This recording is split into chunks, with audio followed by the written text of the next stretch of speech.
and today I bring you an overworked story.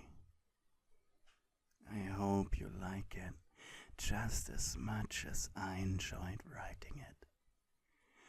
But before we delve right into it, I would like to remind you that I have a Patreon and a merch store, and I would greatly appreciate it if you could donate or buy something. However, there's the chance that you cannot do that, either because you got fired from your job, or that doesn't really matter. If you cannot donate or buy something, I would just simply like to remind you to watch the video until the end, like or dislike, comment something below, and if you're new here, please hit the subscribe button to join my beautiful darling doll army. Now please, enjoy the show. What a lovely evening, you thought. Your boyfriend, the pro hero Ground Zero, or as you were lovingly allowed to call him Kak-chan, had picked you up at 5, and you two went on your merry way. First, you watched the most cheesy romantic comedy you had ever seen. In fact, it was so cheesy, you had the weird feeling some younger viewers of this movie might get some wrong ideas about the ideal guy or girl. And then you two went to the most lavish-looking 5-star restaurant you had ever seen. And then again, it was run by your old high school chef-cook Lunch Rush, the fast food hero. Katsuki ordered the steak, while you ordered the most mouth-watering lamb chops you ever read the description of. And it tasted just as good. So, how's life treating you? He asked with a confident smile. I know I'm not home very often. Work. Sorry about that. You shook your head. Oh no, it's been a joy. Really, just... You paused. I feel like such a gold digger. He gave you a hearty laugh. 3 weeks ago, he had convinced you to live in his huge apartment in the middle of the city. After all, he was rich. It's fine. I know you aren't. For a moment his smile faltered. I know my fair share of gold diggers, sweetheart. You're definitely not one of them. Then his smile returned. It's fine, just don't overdo it. Mi casa sut casa. You chuckled. What? It's mi casa e su casa. He blushed, making you chuckle once more. I love you, you said with a soft smile, which forced his blush to deepen. I love you too, sweetheart. Eventually, however, you two finished your meal, paid, and left. What a wonderful evening, Kak-chan, you exclaimed as the two of you reached the door of the skyscraper's giant apartment was in. And it isn't over yet, he purred. You giggled. Oh, what does that mean? He wrapped his arms around you. Guess. Slowly his hands moved down to your butt. Let me think. You will make it hard for me to sit tomorrow. Your seductive tone made him groan. However, before he could reply, his phone rang. Hold on. You shrugged with slight annoyance. They are what? He shouted suddenly. Sorry, babe, I gotta run to the office. Something about the leak. He barked at you after hanging up. Your heart sank as disappointment spread throughout your body. Well, guess tonight was too good after all. But he was already back in his car. Apparently, he didn't even have time to say goodbye.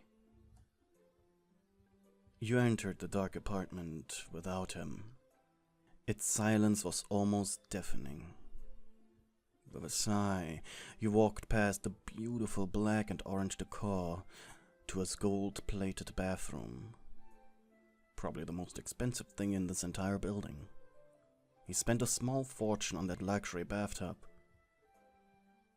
You kicked off your shoes and were about to take off your dress when suddenly something heavy hit you on the back of your head. An explosion of pain followed as you fell onto the ground, hard. Before your vision blurred, you heard a noise. It sounded like the singing of a girl. I'm on the moon. It's made of cheese. A splash of ice-cold water ripped you out of the sanguine blackness. Fear was the first thing you felt. Then you saw the ropes that tied you to an uncomfortable chair, and the fear was replaced by absolute horror. In front of you, under the harsh light of a singular lamp, stood a girl. She was wearing a white high school uniform. On top of that, a brown jacket. Yellow eyes were seemingly staring right into your very core. In her hands was a dripping bucket. "Oh, nice! You're awake!" Her tone was sweet, but her eyes were filled with fire. "Who are you?" you croaked. And she smiled. "Oh, did Bakugou baby not tell you?" She giggled. "My name is Himeko Toga. Nice to meet you." She took 2 steps to your left towards a clean metal table. On it were things whose use you definitely didn't want to feel or know. "You know, it's a shame that Bakugou likes his job more than you." She picked up a scalpel from the table. "That way you would probably have a much better evening tonight." She walked over behind you.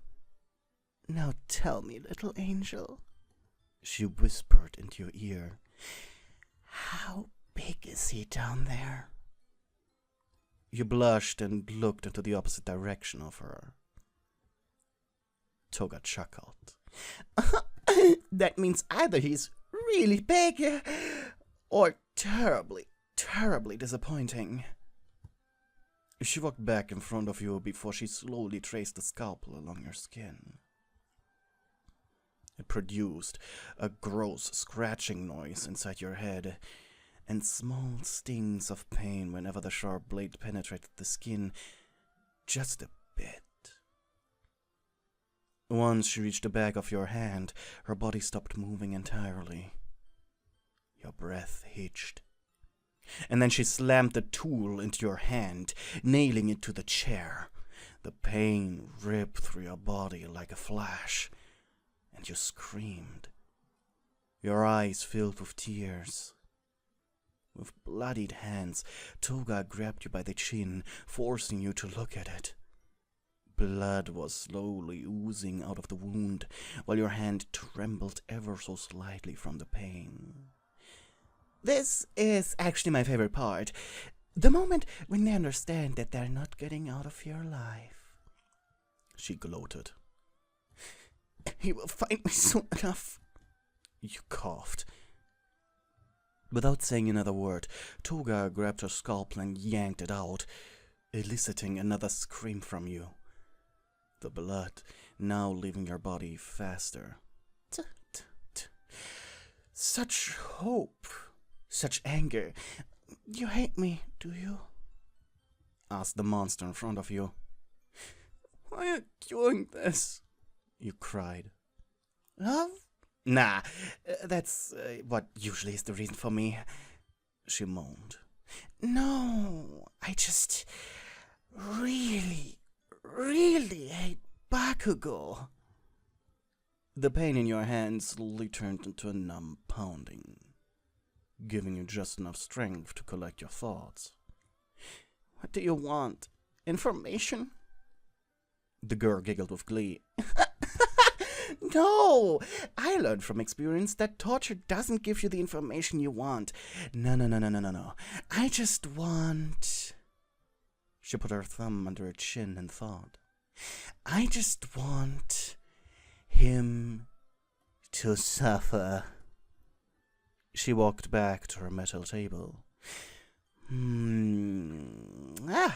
I'm feeling this tonight. You heard a loud clong behind you. Oopsie, a bit on the heavy side. I like that. Your body began to rush with adrenaline when she came back into view, a 2x4 in her tiny hands. Without as much making a single sound, she swung it straight into your chins.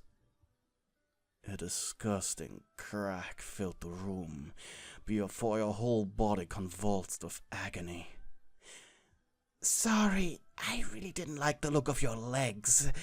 They were too... What's the word? Perfect. You couldn't bear to look at them, but she forced you to by grabbing the back of your head. Seeing the broken mess that was your legs, you could no longer hold it in. Hot liquid shot up your throat, and with a grotesque gurgling sound you vomited all over yourself. Tears now streaming out of your eyes like a waterfall, while snot hang from your nose. Ugh, I always get so ugly at this stage, she muttered. Her next swing hit your head. Not hard enough to knock you out, sadly, but still a powerful enough blow that made you see spots of a muddy purple and a dark brown. Now blood mixed with your tears as you quietly wept, while your head hung slump off your shoulders. I can't decide, she shouted behind you. With a cartoonishly evil grin, she pulled the table up next to you. On it were various blades, needles, and other things. Some were looking rusty, some covered with dried blood, some clean. Your eyes widened in horror while you stared at a serrated blade about the length of your foot. I feel as if showing these to people is always more enjoyable than only showing you one at a time. Her hand floated dangerously close to the serrated knife. With panic, you moved your head to the opposite side of it. That one! You spouted out quickly. Toga raised an eyebrow and grabbed something on the left. This one, isn't it a little boring? It was a pair of tweezers. I watched too many shows where they use these, but fine. She kicked the table away and aggressively shoved them under a nail of your unharmed hand, sending a stinging pain down into your gut. This will hurt. She paused. More than you think it will hurt. Like, no joke. She giggled. Happened to me once. Oh boy, this really wasn't a fun experience. If it wasn't so cliché, I would actually admire your choice. I would have just picked the big saw blade and stabbed you to death. I think I now understand why he loves you so much. A searing pain hit you, like a ton of bricks, as she ripped it off. It hurt so much, you thought you'd pass out again, right then and there. You looked up at her, trying to get your bearing. Her words sounded muffled. She kept going. Crack! It was unbearable. Crack! She violently grabbed you by the hair, forcing you to look as she mutilated your fingers. A nub of flesh hung from the side, barely attached. It didn't even look like a fingertip anymore. You barely even registered the blood spewing out. You felt faint. Make it stop, you begged. Your boy's barely there. Please, make it stop.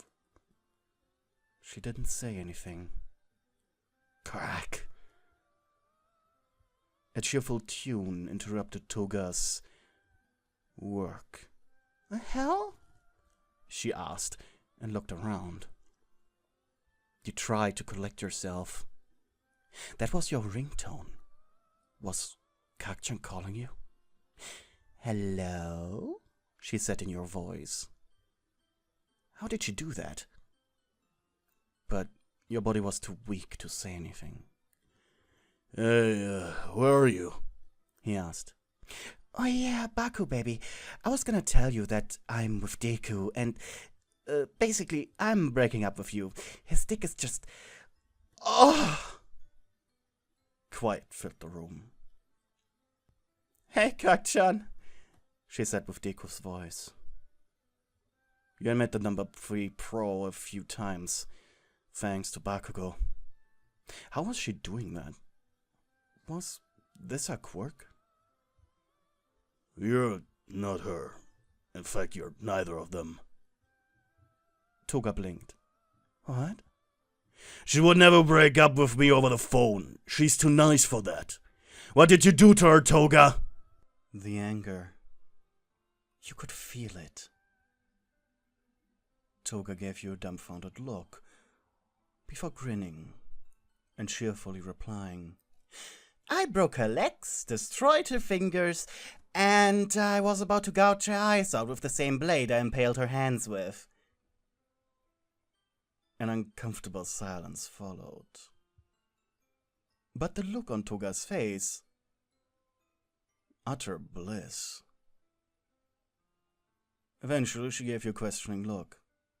Does he always leave in the middle of a conversation? The answer was no, but you didn't have the strength in your left to reply. Suddenly, his voice erupted from the phone speaker. Warehouse 17 at the docks. I'll be there in 5. The phone slipped out of her hands, and she made a noise that almost had you laughing. Her eyes were moving rapidly towards you, and then to a place in the darkness, probably where the door was. She raised one finger and pointed it straight at your face, and like a child who couldn't get the toy they wanted, she hissed, I hate you, I hate him, but thanks for the lovely evening. Goodbye. Before running off, she harshly kicked your legs, filling your head with noises of broken bone and torn flesh, and you gagged. However, your spirit was strong enough. You didn't black out. Yet. Whether or not this was a blessing or curse was now all on Bakugou. Your entire body was surging with waves of agony, primarily from your legs and fingers. You took a gamble and allowed yourself to slightly lean back onto your chair. The resulting, nauseating pain was luckily very short, and at the very least, your back stopped hurting from being in a tensed, upright position. Seconds went by, turning into minutes. You were beginning to feel lightheaded, probably from the blood loss. Bakugou rushed into the building, ignoring the commands of the police officers Deku and Red Riot. He blew open doors and tore holes into walls. A mad rampage to find you, hopefully still alive. Until he managed to pry open a large metal door in the deepest corner of the building's basement. There, still bound to the chair, sat your slender, half-conscious frame. Tears now began streaming out of his eyes, but you had lost too much of your strength. You could barely acknowledge his presence. "Don't worry, I got you," he repeated over and over as he untied your wrists. "Abduction is here. Me and the guys, we will get you out. Don't worry, just don't worry." Like a mantra. There wasn't even any anger left in his voice. Just pure and utter sadness and guilt. Once untied, he took a step back and gasped. Before now, he hadn't noticed your legs. You were in no condition to be carried out like he planned. What if one of your bones would rip through the skin? Or worse, through an artery. You would have bled out by the time he reached the ambulance. He scratched the back of his head, thinking. He needed to think. Then, finally, Red Riot appeared at the door. "Bro, did you..." "Oh," he gasped upon seeing you. "Okay, I get the first aid responders. Just give me 2 minutes." "What if we don't have to?" was Bakugou's only response. "Dude, what's the first rule of civilian rescue?" Bakugou gulped. They're already having the worst day of their lives. Saying something like, "This looks bad," is redundant and will likely make it worse. With a forced grin, the redhead patted the blonde's shoulder. "Just 1 minute, okay?" At this point, you were barely there. Your heart hurt. Your eyes were watery. But the muffled sound that you heard from somewhere, someone, kept you holding onto your will to live. And suddenly, lights were shining into your eyes, and your entire body was shuddering. Something was happening around you. You felt something sting into your shoulder, and you heard a muffled scream that sounded familiar. It sounded like you, but you weren't screaming, were you? No. You were drifting into an abyss. It was as if you were floating. A calm nothingness all around you. No pain, but also no feeling. In a way, you were glad that whatever was happening was happening. But eventually the abyss gave grounds to large rows of shelves. Your heart stopped for just a split second as you realized you weren't floating. You were falling. Your crash was as painless as the void, and you found yourself on a ground of nothingness. Around you stretched seemingly endless amounts of bookshelves that, while seemingly organized, were just crammed with the thickest novels you had ever seen. You weren't an avid reader, but maybe this is how people get their $1,000,000 ideas upon waking up out of a coma. You took a careful step forward. The ground felt like glass, tainted black as death. A thought came to you. What if you got lost? That thought alone was as terrifying as Toga's presence. And then your curiosity was immediately replaced with fear, as out of the corner of your eye, you saw movement. You turned to see a mass of darkness, blacker than the void around you, and it was moving towards you. It had a face, if you could even call it that. A pale round shape with two black holes for eyes, and an open, grinning mouth. A crack going through its right half. It was slow, and two skeletal hands with holes in them were stretched out towards you. You fell on your butt and began crawling away from it, until it emitted something that sounded like a disappointed groan. And you looked back at the entity in front of you. It had stopped moving and now just stared down at you. A thought came. Is this the abyss that stares back? And then you opened your eyes. Your eyes needed to adjust, but you were sure you were looking onto a white ceiling. And you let out a sigh of relief.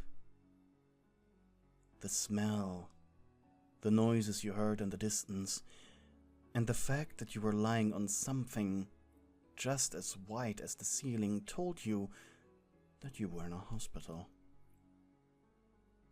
Then you wiggled your body ever so slightly. A serene pain came from somewhere below you, before almost immediately turning into a numb pounding. Probably your still broken legs. You shook your head. You could tell there were bandages around your head, hands, and legs. Finally, you began looking around yourself. You were in a surprisingly spacious room. The bed next to yours was empty. The TV that hung in front of your bed was turned off. Next to you was a metal pole with a bottle of what was probably sedatives slowly dripping through a tube that led to a cannula on the hand which didn't have a hole in it. A large window and glass door at the other end of the room led to a balcony, and on a sofa that stood in the opposite corner to your bed sat a man with blonde hair. Kakchan. He was chatting with a very old-looking woman who was sitting in a wheelchair across the table of him. She looked so old, she almost looked like she would turn to dust if you would touch her. Neither of them had noticed you waking up. Maybe this was better. Your tongue felt way too heavy to talk. Probably a side effect of the sedatives.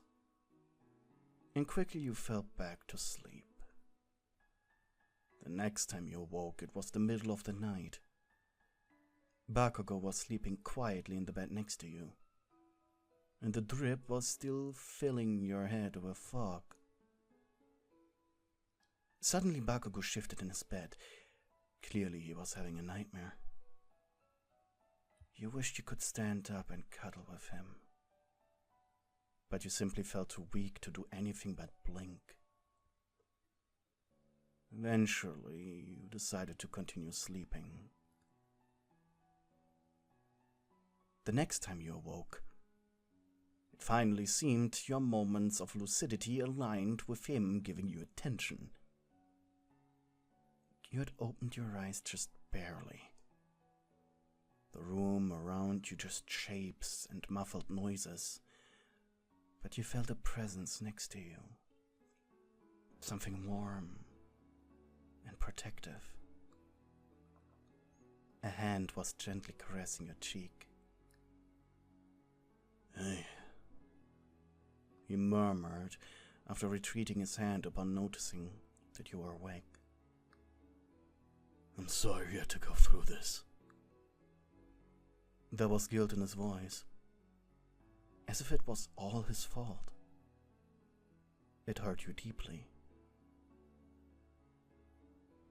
You opened your mouth, but nothing left your throat but a pained gasp. A tear rolled down his face. You managed to raise your numb arm, and he gently took your hand. "I love you," he whispered.